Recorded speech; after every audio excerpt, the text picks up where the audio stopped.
Wonka, what a film. Almost flawless, almost a phenomenally good movie, except for one key element that just holds it back from greatness. Well, maybe two things, depending on how you look at it, but mainly one. This is going to be a spoiler-free review/analysis, because I recognise it's not technically out in America yet, just the UK, but there is a lot to talk about here. First, hearing about this movie, the question I think was always going to be, why do we need a Wonka origin story? And the answer for me was always because Paul King is making it. The man behind the films Paddington and Paddington 2, which I once made a video about the brilliance of Paddington 1. I recently wrote a Patreon article about why Paddington 2 is a flawless film. For the type of movie that is and what it wants to do, I think it executes it perfectly. A very fun, heartwarming family film with a lot of whimsical characters as a very unique protagonist tries to find a home in a new town. Well, likewise, Wonka is a very fun, heartwarming family film with a lot of whimsical characters and a unique protagonist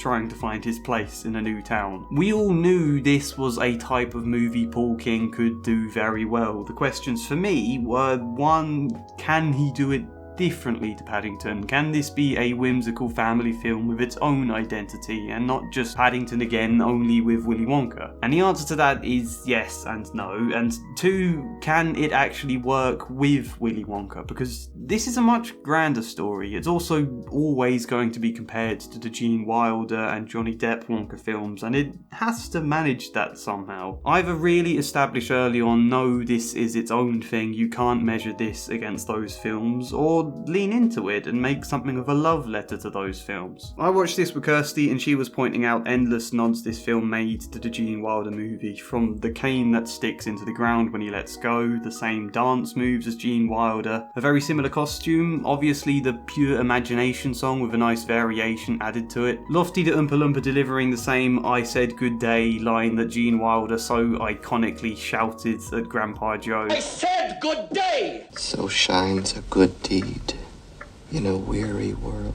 I think Wonka does a really good job with all of that stuff. It feels like a loving nod to the Gene Wilder movie without it being cheap, shallow fan service. It feels very much like an origin story for that without being too tied to it and too tied down by being a prequel. You can tell so much passion went into this, and you know, Kirsty cried a hell of a lot during this film. And I asked her, oh, was it the bit at the end when he opened the chocolate bar? That was what nearly got me. And she said, no, I cried because I felt such a warm nostalgia for the original movie, and I thought about Gene Wilder being dead, and it moved me. So there you go, Wonka made my girlfriend cry. But look, there's some really important things we need to discuss about this movie. A young Willy Wonka played by Timothee Chalamet arrives at a town in possibly France or Belgium, but also sort of Italy and London, and one building that looks exactly like Oxford. Arrives somewhere with the dream of opening a chocolate shop. What is there to pick apart, and what exactly is it I think this film is missing?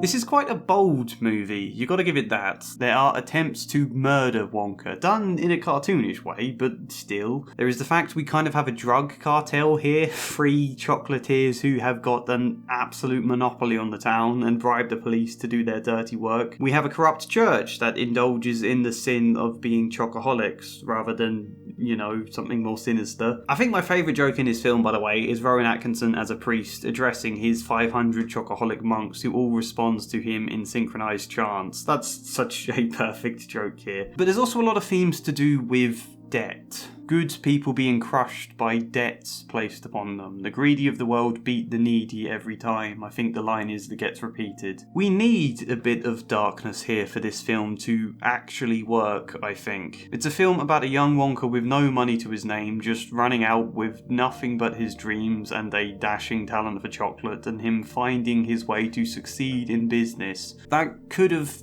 easily felt like a very shallow sort of capitalist advert. Anyone can just succeed with a dream. Like, when you get people claiming that Elon Musk or Jeff Bezos or whoever, they started from nothing before building their empires. No, they had a lot of money and they ruthlessly screwed over a lot of people. I think a very generic version of this film would have had Wonka struggling to win over people with chocolate creations that don't quite work at first before slowly finding his way and winning them over, making that his kind of obstacle. But no, in this version Wonka is a brilliant chocolatier from the very beginning. The obstacles he faces aren't to do with that, they are caused by this cartel so greedy and so ruthless that they do anything they possibly can to ruin Wonka, have him arrested, poison his chocolate, kill him, trick him with offers of money. It's never dark enough that you feel like Wonka's spirit is going to be broken, but there's just enough to stop the feel-good elements of this film from coming across forced, wishful, naive, This is a Wonka faced with struggles that do feel kind of real despite how whimsical it all is, and I think the film benefits from that. The darkness we get makes the triumph of his dreamlike passion all the brighter. Thematically, I think this film does a really good job exploring exploitation of vulnerable people in a childlike way, greed and the importance of dreams, all without making the Oompa Loompas the kind of slaves they were in the original story either. Arguably, that's whitewashing here.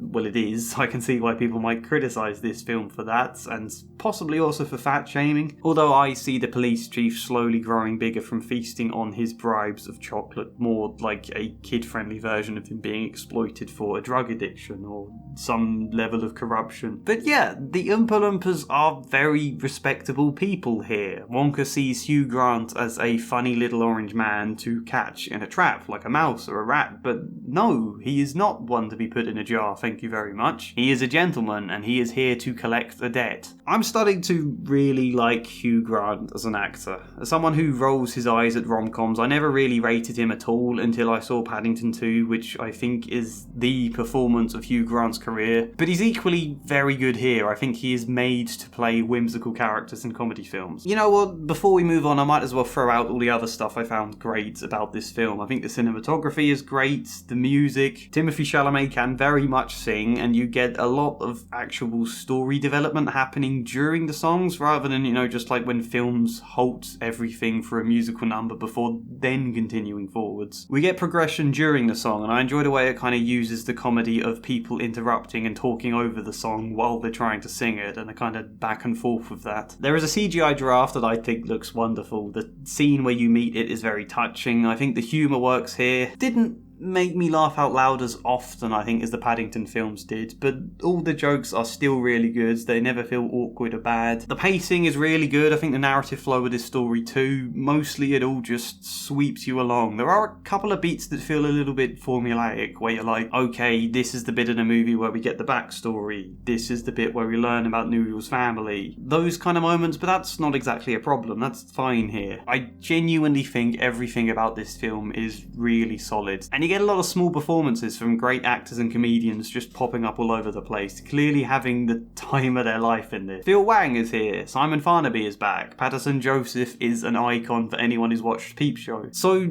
if all of this makes me babble on with so much passion, what the hell is wrong? What is the problem I seem to have with this film? Let's discuss that. Or... Isn't there... it's nothing. A double hump. There is something I haven't mentioned. Well, World Anvil, yeah, that's where I'm going. World Anvil is a really cool thing, and they're still sponsoring me, till death do us part. Listen to me passionately talk about them. World Anvil is an online tool for world building, the anviling of worlds, character creation, campaign building, story planning, and even writing, and a load more stuff that can be great for anyone with creative projects or games. I use it for the planning of my novel. My organisation is chaotic, so World Anvil really helps. I love the way you can create timelines of events with hyperlinks from those pages to a character bio or some other event or information or whatever. Like, my memory isn't the best for the minor details of stuff I invent, so when I'm reading back information about the history of my novel's world and I think, who is this person? I can only half remember. Or what order did these events happen in? Why did that become a social custom? Whatever. I can very easily click a hyperlink to a different page I wrote and check. The ability to create entire timelines based on your own invented calendars and be able to link everything to to it, including changes in the maps for if a city gets destroyed or something like that. That is so damn cool. And there are other tools too. Not all of them are ones I need for my novel personally, but they all still look really handy, and I've always found everything pretty easy to use. If it's your thing, they also have a Discord, and they run all sorts of events and community support and stuff, like this summer camp they've been running. It's all really great, and I enjoy getting to promote them. So there is a link in the description, and there's a pinned comment that entitles you to 51% off. Yep, it's 51 now. All their subscriptions with the code TREE. If you want to try it out first, they have a free version, so you can get familiar. You know, take your time, take it out for a nice dinner, and see where things lead. Yeah, well done, Anvil.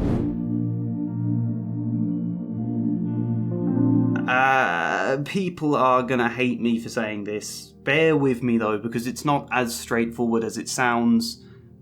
The problem is Timothee Chalamet as Willy Wonka. And like I say, nothing is wrong with this film. He puts in a very solid performance. Part of my concerns, I think, is how he's written and how he's used. Not just Timothee Chalamet himself, but it does feel like a safe performance, very clean, without some of the darkness and chaos that makes the original and other depictions of Willy Wonka so memorable. Which could be fine. I think in a film where Willy Wonka is the protagonist, it is going to be a less mysterious version of him, a version you're more close to, and for a heartwarming story, I think the protagonist is going to be a safer, cleaner version of that character. Why is it a problem? Well, I think the dynamic we get between Wonka and the other characters ends up just a little bit confused. This is a film where a very idealistic, magical Wonka turns up in a bleak town full of broken people whose dreams have died under the exploitation that they've suffered. Everyone is left a bit cynical and low, and Wonka has to reinvigorate them, give them back their hope, their fire, their dreams, often via the metaphor of chocolate itself, the way Paddington draws out people's goodness via his well-meaning enthusiasm and delicious marmalade. But Timothee Chalamet never quite feels enthusiastic enough, whimsical enough, chaotic enough to really invigorate you. He's passionate, he's optimistic, but it never quite feels like magic, you know? For a man who's pulling so many wonderful things out of his hat and floating off with balloons, he always feels a little too soft-spoken, too stiff in some of his movements and mannerism. Where is the explosive energy that really brings this town to life, wakes these broken people from their numbness? You see, with Paddington that's much easier to pull off because Paddington doesn't need to be explosive. He can be a very calm, kind, well-mannered bear who acts kind of as an anchor. Everyone else is all the mad whimsy and chaos in Paddington. He's the one that sort of grounds everything. And with Wonka here, you're half in the same position. The other three chocolatiers, the police chief, Mrs. Scrubbert and Bleacher, the priest, they all bring a lot of fun madness that Wonka as the main character is anchoring. But at the same time, this is Willy Wonka. This is the famously whimsical man who ignites children's dreams. It's very difficult to have him both the anchor that grounds things in this film and also be explosive with his charisma. You see, I think the problem is mostly with the dynamic between Wonka and Noodle. I think Carla Lane as Noodle is really, really good in my opinion, and this might just be me not getting the film on a first viewing. I might feel differently if I see it again, but what is their dynamic? Wonka is older than her, so they're not a romantic couple, which I'm pleased about. He's not a father figure either though, but he is supposed to be this active, charismatic figure that brings her to life, brings her out of her shell. Is this an older brother, younger sister sort of dynamic? Maybe, but then I think they need to lean into that a lot more, otherwise it feels a bit too generic. Noodle is said to be an orphan who wants a parental figure in her life. How does Wonka function in relation to that need, you know? I also find it odd that several times they talk about Noodle as being the brains behind Wonka's operation here, but she just isn't. We don't really ever get to see her show off her cunning. She kind of does off screen with the sneaking Wonka out of the hotel plan, but we're sorely lacking moments where she really gets to impact the story and to prove how good she can be, you know? To not just be someone for Wonka to pull along on his wacky adventure. The problem then, really, the thing that's missing, I think, is magic. This is a film that wants to be magical. We literally see Wonka performing magic, but his personality doesn't carry it enough, nor is he given the space to really express that here. Is that Timothee Chalamet's fault? Maybe, maybe not as well, because there's kind of a wider problem here, I think. Towards the end of the film, and a slight kind of minor spoiler for one of the points here, we get a very touching moment that almost made me cry, where Wonka unwraps an old bar of chocolate made by his mum. On a golden ticket looking slip of paper, she has written that the secret to good chocolate isn't the chocolate itself, it's who you share it with. Beautiful moment, followed by a rendition of pure imagination that focuses on people. If you want to view paradise, simply look at them and view it, rather than simply look around and view it. And they sit and eat chocolate with all the citizens of the town. Wonka shares a bar of chocolate with Noodle and the rest of the gang, characters that actually I struggled to remember the names of, and that's when I realised, okay, this is the problem. The world of this movie doesn't actually feel like a community. I shouldn't keep comparing this to Paddington because that's unfair, but that's what worked with that film so well. All of those quirky, interesting characters that made up this local community in London that Paddington could then infect with his good spirit. A triumphant moment for Wonka to share chocolate with a town full of people only really works if we know who all these people are. We meet Phil Wang as a man who proposes to his fiancée, we meet an old man.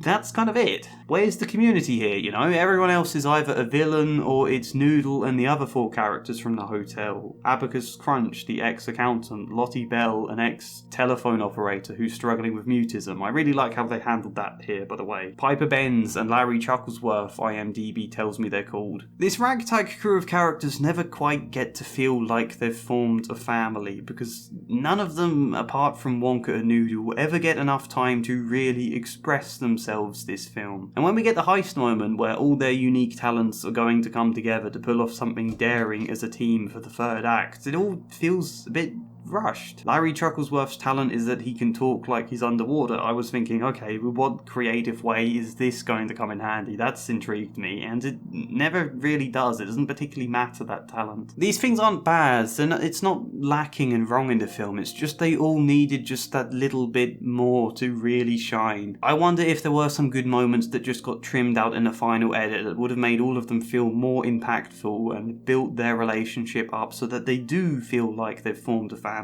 And so that this town feels like a real community that Wonka can affect, rather than just like generic nameless customers. So that never quite delivers. And for a touching message about the importance of sharing chocolate with the people you care about, it is missing something there. So really, as dumb as it kind of sounds, I think what we're missing is magic. The magic of Wonka himself, the magic of this group of good people finding themselves, the magic of this town. I know the amount I've discussed this problem now makes it sound like it's really bad. It's not. This film is easily a 9 out of 10 for me. I loved it. This was just an interesting thing to talk about. And I think, yeah, having watched Paddington 2 and lauded that as a flawless film, it does mean I have very high expectations going into Wonka, and it just falls the tiniest bit short at the last moment. And I don't think it's fair to compare this against the Gene Wilder film, despite how much of a nod to that film this feels like, because Wonka is a very different kind of movie here. However, Willy Wonka is an iconic movie character, and I don't think Timothee Chalamet has quite put in an iconic performance that will go down in history. Part of me feels like he was cast not because he's the perfect person for this, but because they knew people would go and watch a film with him on the poster. And to be fair, story-wise, I do wonder if there's going to be a sequel that lines up how Wonka becomes a more reclusive and darker figure in that later film, but we'll see. I'd very much be on board for a sequel because this film is an absolute blast. Definitely go and watch it. Definitely buy some chocolate to eat while you're in there. And let me know what you think. Am I being too critical? Am I right? Am I missing the points? Like the video if you liked it. Subscribe. Maybe even support me on Patreon. But otherwise, hopefully see you next time. And as ever, a special thank you goes to Luke Hoare, Treat Trukaba, Michael Gallagher, Flying Spider, Kellyanne Davidson, Billy Lee Myers Jr., Samara Salsi, Joshua C. Follier, Chad Bramwell and Michael Hart. Thank you.